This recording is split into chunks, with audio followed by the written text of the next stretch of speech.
ক্বালা ক্বালা রাসূলুল্লাহি সাল্লাল্লাহু আলাইহি ওয়াসাল্লাম। একটি হাদিস প্রমায় আছেন। হাদিসটি হলো এই: মান ক্বালা বিহি সাদাকা ওয়া মান আমিলা বিহি উজরা ওয়া মান হাকামা বিহি আদালা ওয়া মান দাআ ইলাইহি হুদিয়া ইলা সিরাতিন মুস্তাকিম। রাসূল বলেন, মান ক্বালা বিহি সাদাকা, যে এই কোরআন থেকে কথা বলে সে সত্য কথা বলে।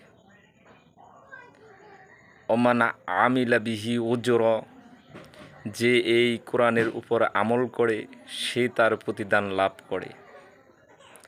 ওমান হাকামা বিহি আদালা, যে এর সাহায্য বিচার মীমাংসা করে সে সঠিক সুন্দর ন্যায় বিচার করে।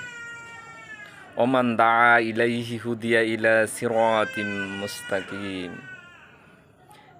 যে এই কোরআনের দিকে আহ্বান করে ডাকে সে সঠিক সরল পথের দিকে আহ্বান করে। আল কোরআন